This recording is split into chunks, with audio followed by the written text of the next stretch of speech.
आज के इस छोटे मगर युग परिवर्तनकारी कार्यक्रम में मेरे साथ मंच पर उपस्थित पंजाब के राज्यपाल, चंडीगढ़ केंद्र शासित प्रदेश के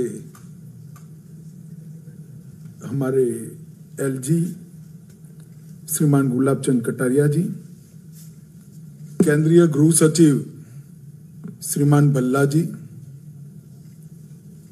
आसूचना ब्यूरो के निर्देशक श्रीमान तपन डेका जी, राजीव वर्मा जी सलाहकार प्रशासक चंडीगढ़, सुरेंद्र सिंह यादव जी पुलिस महानिदेशक, श्री सतपाल चौहान जी गृह मंत्रालय के महानिदेशक और आज के कार्यक्रम में आए हुए सभी गणमान्य अतिथि, आप सभी का आज मैं स्वागत करता हूं। मित्रों, मैं एक छोटे से कमरे में गया हूं जिसका क्षेत्रफल शायद 8 यार्ड भी नहीं था, मगर वो कमरे ने एक प्रकार से देश की आजादी में बहुत बड़ा योगदान दिया था। वो कमरा है गांधी आश्रम का एक कक्ष, जहां महात्मा ने नमक सत्याग्रह का संकल्प लिया था और उस वक्त किसी को मालूम नहीं था कि ये कमरे का महत्व देश की आजादी के इतिहास में कितना बड़ा होगा। वहीं से महात्मा गांधी ने नमक सत्याग्रह का संकल्प किया और निकलते वक्त कहा कि मैं साबरमती तभी आऊंगा जब देश आजाद होगा, वरना मेरा देह कभी साबरमती नहीं आएगा। और उस संकल्प ने हमारे इस राष्ट्र को आजाद किया। आज ये सभागार देखने में बड़ा छोटा है, उपस्थिति बहुत छोटी है, मगर मैं कल्पना कर सकता हूं 21वीं सदी का सबसे बड़ा रिफॉर्म लागू होने का साक्षी आज ये सभागार और आप सब बने।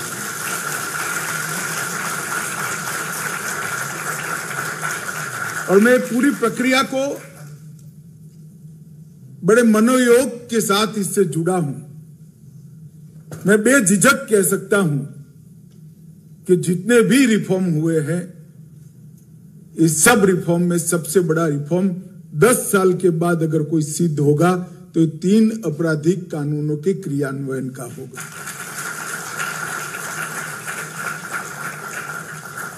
क्योंकि संविधान कोई पुस्तक नहीं है, संविधान एक स्पिरिट है। हर व्यक्ति की गरिमा उसका अधिकार है, हर व्यक्ति का सम्मान उसको मिलना चाहिए और हर व्यक्ति को न्याय मिले, वो संविधान का दायित्व है। संविधान ये स्पिरिट है और इस स्पिरिट को जमीन पर उतारने का जो माध्यम है, ये एक प्रकार से हमारी क्रिमिनल जस्टिस सिस्टम। आप मुझे बताइए 150 साल पहले बना हुआ कानून कैसे रिलेवेंट रह सकता है? 1860 की दुनिया, 1860 का भारत और आज का भारत, उस वक्त के शासक की उद्देश्य और आज हमारे संविधान के उद्देश्य, कितना बड़ा अंतर। क्रियान्वयन की मशीनरी वो की वो, सालों तक न्याय नहीं मिलती, तारीख पर तारीख। कई जगह पे देश में न्याय की जगह अन्य रास्ते अपनाने का सबने शुरू कर दिया। मैं तो राज्य में गृह मंत्री भी रहा हूं, मुझे मालूम है लोगों का विश्वास ही धीरे धीरे सिस्टम पर से उठता जा रहा था। और इसीलिए पूरी प्रक्रिया में हमने एफआईआर जो बढ़ेगी इसकी गिनती की है। उसमें सिर्फ आबादी की बढ़ोतरी की गिनती नहीं करी है, इसके साथ एफआईआर रजिस्टर कराने का भी बढ़ोतरी होगा, इसका भी गिनती किया है। क्योंकि मैं मानता हूं ढेर सारी एफआईआर रजिस्टर ही नहीं होती क्योंकि न्याय ही नहीं मिलता। और इसीलिए सीआरपीसी की जगह बीएनएस, आईपीसी की जगह बीएनएसएस और इंडियन एविडेंस एक्ट की जगह भारतीय साक्ष्य अधिनियम BSA को लागू करने का काम हुआ है।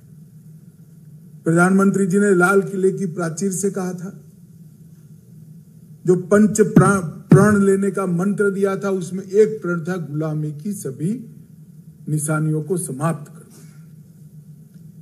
कोई आजाद देश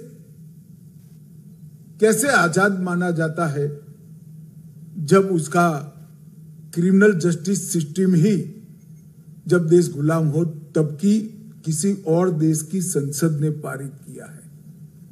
मैं गर्व से कह सकता हूं, BNS, BNSS और BSA तीनों हमारे लोगों के चुने हुए प्रतिनिधियों ने भारत की संसद में और भारत के लोगों के लिए बनाए हुए कानून है। इसमें भारत की मिट्टी की सुगंध है और हमारा न्याय का संस्कार है। इस कानूनों में दंड का कोई प्रावधान नहीं है। ये पूरे कानूनों का उद्देश्य लोगों को न्याय मिले, इसलिए दंड संहिता नहीं है, न्याय संहिता है। और हमारी न्याय की जो चिर पुरातन अवधारणा है, नारद से लेकर कौटिल्य तक सभी ने जो न्याय की व्याख्या की है, उसमें कहीं दंड का प्रावधान ही नहीं है, न्याय का प्रावधान है। दंड गुनाह को रोकने के लिए एक प्रतीकात्मक जगह पे रखे हैं। दंड के उद्देश्य से न्याय की अवधारणा नहीं की है, व्यक्ति को न्याय मिलने के लिए न्याय प्रक्रिया की अवधारणा की है। और मैं इसमें बहुत बारीकी से जुड़ा हूं। पहला शब्द लिखने से समारोह तक, अंतिम शब्द तक जुड़ा हुआ हूं। मैं कह सकता हूं, इसको जो बारीकी से अध्ययन करेंगे, केवल और केवल न्याय का ही स्पिरिट आपको इसमें दिखाई पड़ेगा। आज यहां पर मैं जब इस कार्यक्रम में उपस्थित हूं, तब मैं आपको विश्वास के साथ कह सकता हूं, इसके संपूर्ण क्रियान्वयन के बाद समग्र संसार में इस सबसे आधुनिक, अगर कोई दंड की प्रक्रिया को हटाकर हमारी जो प्रक्रिया आएगी, आपराधिक कानूनों की प्रक्रिया आएगी, संसार में सबसे आधुनिक और टेक्नोलॉजी से युक्त प्रक्रिया हमारी होगी, कोई देश की। और इसके लिए गृह मंत्रालय ने अनेक स्तर पर ट्रेनिंग की व्यवस्था, कौशल्य निर्माण का काम किया है। और ये कानून बनने से पहले ही हमने फोरेंसिक साइंस यूनिवर्सिटी को बनाने का फैसला किया। आज देश के 8 राज्यों में फोरेंसिक साइंस यूनिवर्सिटी काम कर रही है। वहां से फोरेंसिक एक्सपर्ट बाहर होना शुरू भी हो गए और 8 राज्यों में बनने की शुरुआत हो जाएगी। और सालाना 36,000 फोरेंसिक एक्सपर्ट्स देश को मिलेंगे, क्योंकि हमने इसमें एक प्रावधान किया है कि 7 साल और इसके ज्यादा हर सजा के प्रोविजन में FSL के विजिट को कंपलसरी किया है। जो मान्यवर गुलाबचंद जी ने कहा कि दोष सिद्धि का प्रमाण, सजा का प्रमाण बढ़ाना चाहिए, वो तभी हो सकता है कि मुंह जुबानी साक्ष्य की जगह टेक्निकल साक्ष्य आ जाएगा, तो न्यायाधीशों को भी न्याय करने में बड़ी सरलता रही जाएगी। और इसके लिए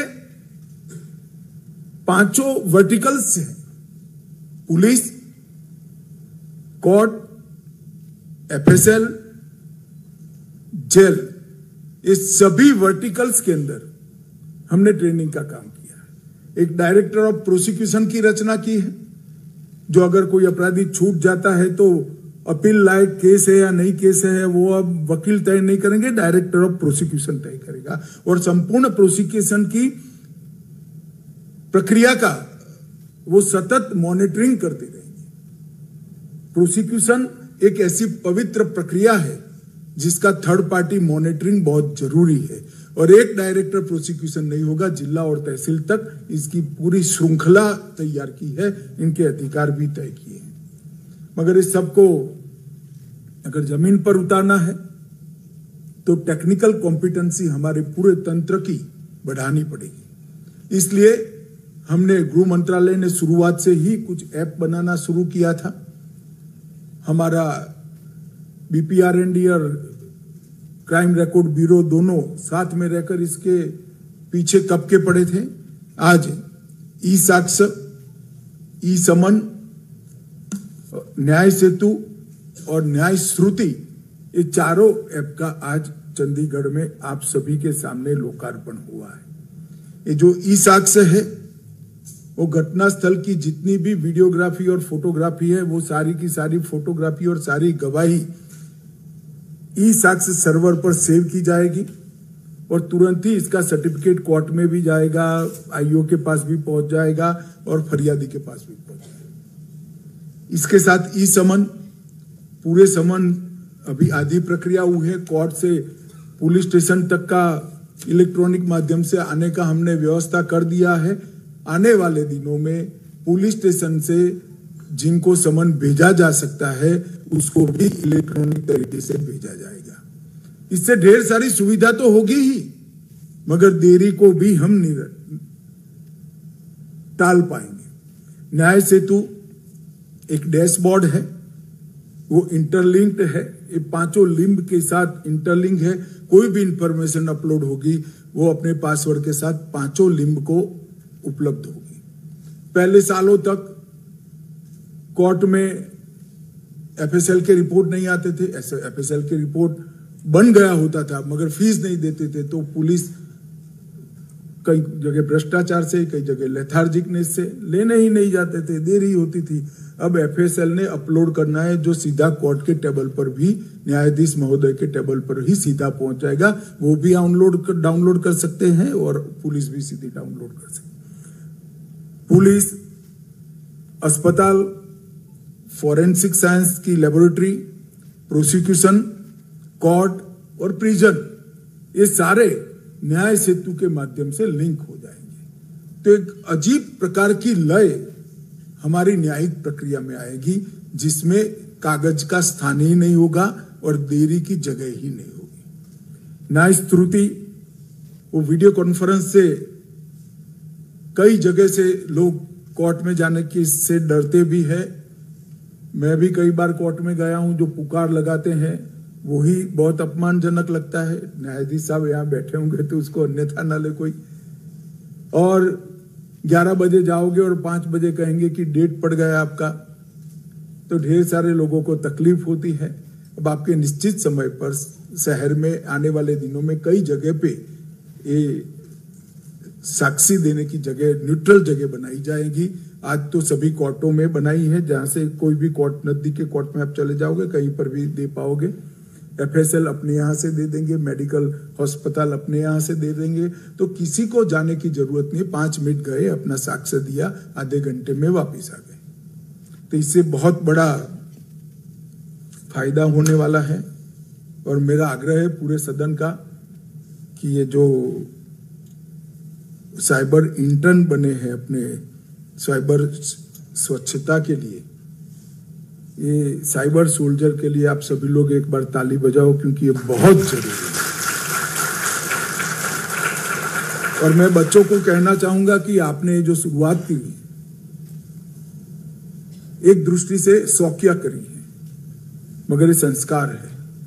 समाज के लिए कुछ करना, समाज के लिए अपना समय देना, जिसमें मुझे कुछ फायदा नहीं है, ऐसी एक्टिविटी करना, यही व्यक्ति को बड़ा बनाती है। एक बहुत बड़े विचारक ने स्वामी विवेकानंद को पूछा कि स्वामी जी, ज्ञान के तो कितने सारे पहलू है, संगीत का भी ज्ञान है, विज्ञान भी ज्ञान है, भाषा भी ज्ञान है, न्यायशास्त्र भी ज्ञान है, व्याकरण भी ज्ञान है, अवकाश का भी ज्ञान होता है, तो ज्ञान किसको माने? ज्ञान की व्याख्या क्या? तो स्वामी जी ने कहा, जो व्यक्ति पर, स्व पर से पर का विचार करता है वो ज्ञानी है। अपने अलावे बाकी लोगों का विचार करना, इससे बड़ा ज्ञान कोई नहीं है। और आज आप लोगों ने इसकी शुरुआत की है। और मैं मानता हूं जब आदत पड़ती है तो जीवन भर, युवा अवस्था में जो आदत पड़ती है वो चालू रहती है। और मैं चंडीगढ़ पुलिस को भी अभिनंदन देना चाहता हूं कि आपने 3 बैच होकर कुल 1200 छात्रों को इसके साथ जोड़ा है।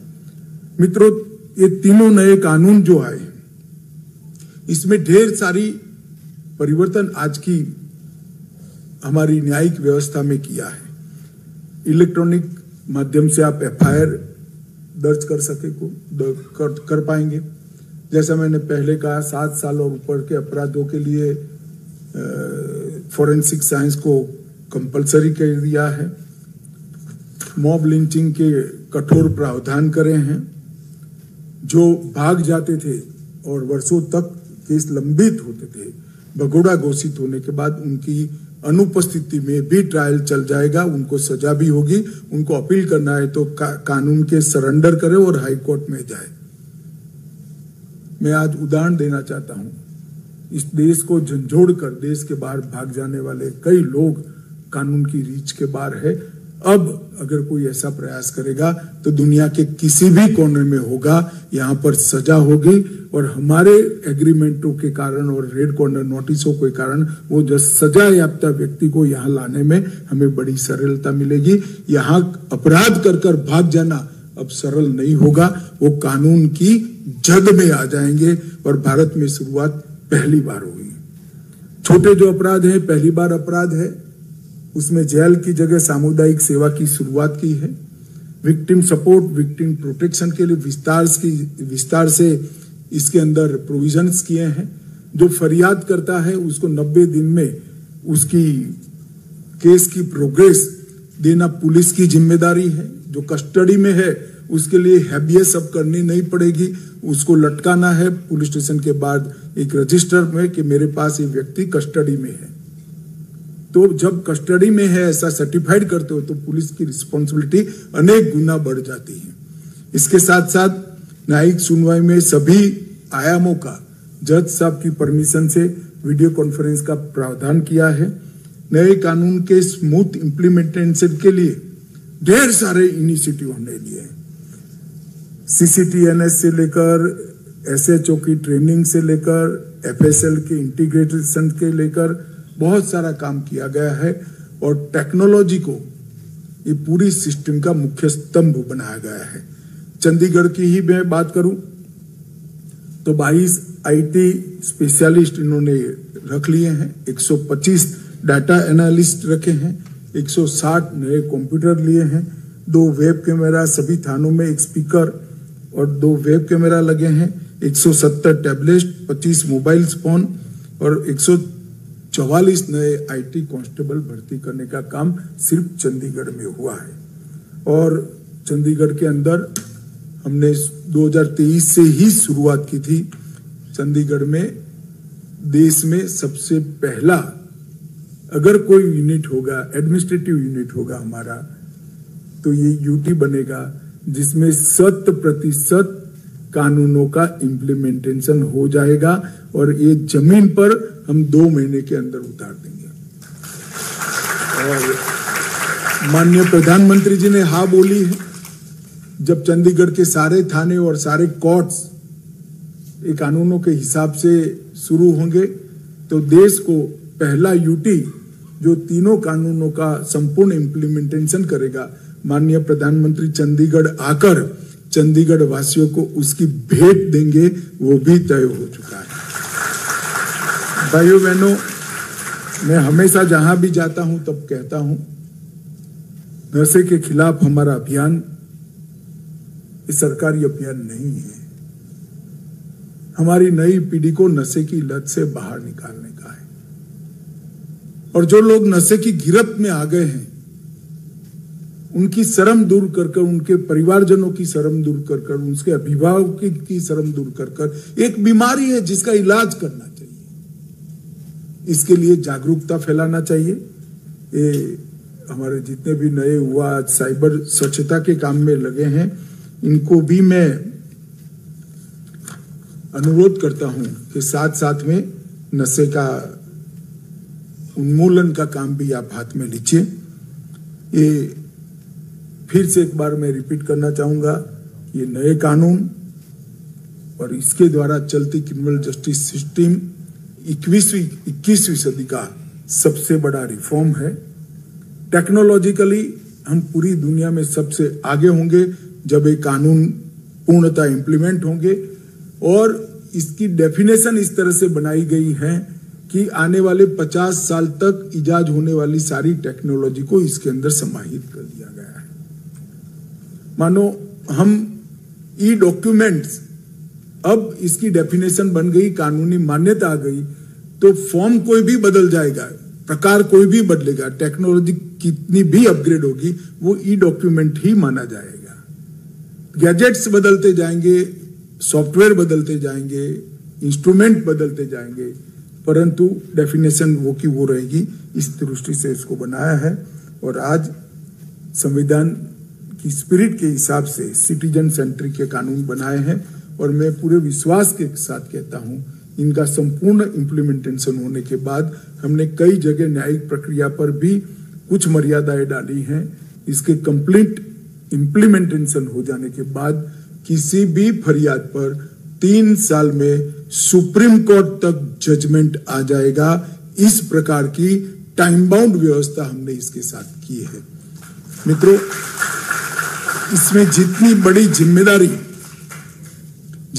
जिम्मेदारी गृह विभाग और राज्य सरकारों की है, एफएसएल न्याय के साथ जुड़े हुए हमारे सारे न्यायाधीशों की है, प्रिजन के लोगों की है, इतनी ही बड़ी जिम्मेदारी समाज के अंदर इसकी स्वीकृति के लिए जन जागृति लाने की है। और मेरा अतः इस कार्यक्रम के माध्यम से चंडीगढ़ के नागरिकों से अनुरोध है कि हम इस कानून के बारे में जो भ्रांतियां फैलाई जाती हैं, इसके लिए अधिकृत रूप से स्पष्टता मांगे। गृह मंत्रालय भारत सरकार से भी मांग सकते हैं, चंडीगढ़ प्रशासन से भी मांग सकते हैं, अफवाहों से दूर रहें और इस कानून के इम्प्लीमेंटेशन के लिए सक्रिय और रचनात्मक योगदान हम देते रहें, यही सबसे अभ्यर्थना है। और आज बहुत खूबसूरती के साथ 5 लिंब का एक छोटे से कमरों में निदर्शन रखा गया था। मैं चंडीगढ़ पुलिस और चंडीगढ़ प्रशासन को बहुत बहुत बधाई देता हूं कि लगभग इम्प्लीमेंटेशन का काम पूरा हो गया है और आने वाले दिनों में जो बाकी काम है उसको भी हम निश्चित पूरा कर देंगे। और चंडीगढ़ वासियों को कहना चाहूंगा कि वो दिन दूर नहीं है। देश में सबसे पहला क्रियान्वयन हमारी यूटी से, ब्यूटीफुल सिटी से प्रधानमंत्री जी पूरे देश को एक कानून लोकार्पण करेंगे, तो हम सब इसके लिए तैयार रहे। आप सभी का धन्यवाद।